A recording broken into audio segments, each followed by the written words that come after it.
राष्ट्रपति चुनाव जनता दल।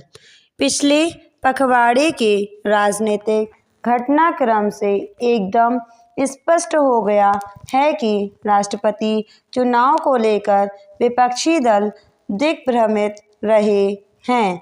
विपक्षी दल अपनी फूट के कारण किसी एक नाम पर सहमत नहीं हो सके, जिसका नतीजा यह निकला है कि वे एक अच्छी खासी बाजी लड़ने से पहले ही लगभग हार चुके हैं। यह बात भी जाहिर है कि राष्ट्रपति चुनाव में किसे समर्थन दिया जाए, इस मुद्दे पर विभिन्न दलों में काफ़ी मतभेद है और बड़ी जहदोजहद के बाद ही भाजपा और भाकपा जैसे दल अपने अंदरूनी मतभेदों को ढांककर अपनी एकता बना पाए हैं।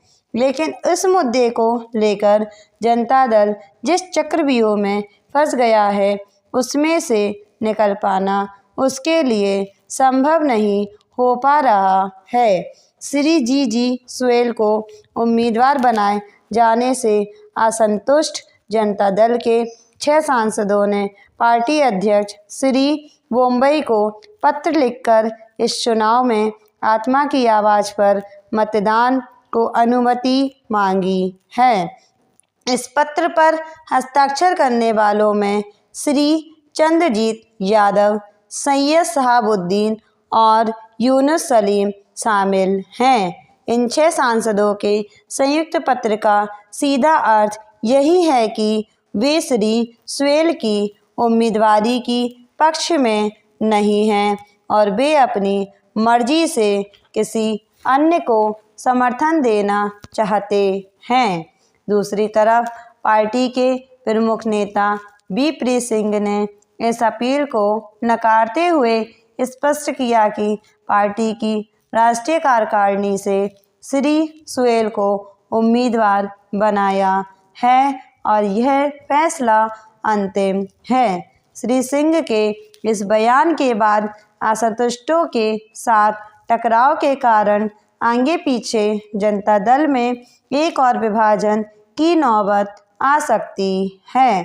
इसे निश्चय ही जनता दल की त्रासदी कहा जाएगा कि लगभग 4 साल की अल्पावधि के भीतर वह तीसरे दफे विभाजन की तरफ बढ़ रही है।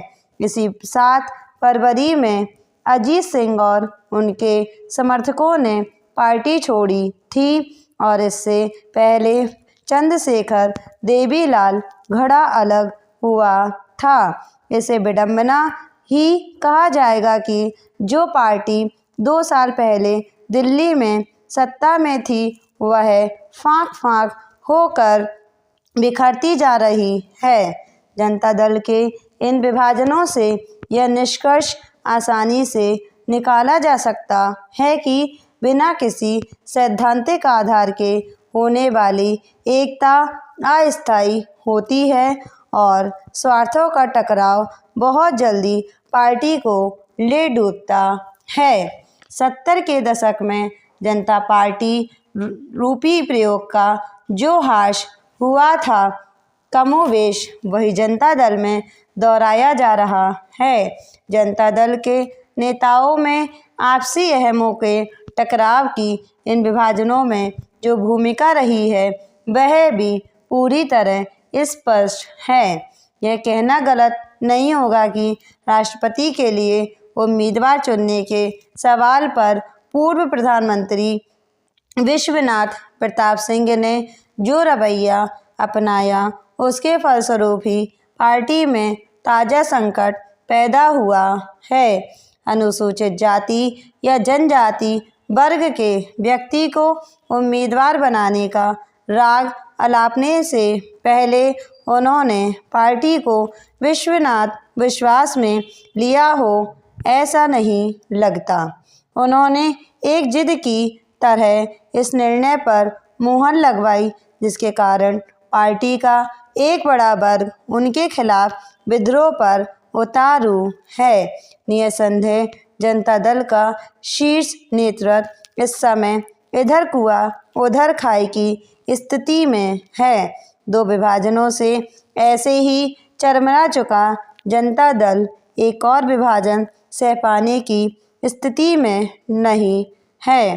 फिर भी विडंबना यह है कि राष्ट्रपति के चुनाव ने जनता दल में तीसरे विभाजन के लिए जमीन तैयार कर दी है।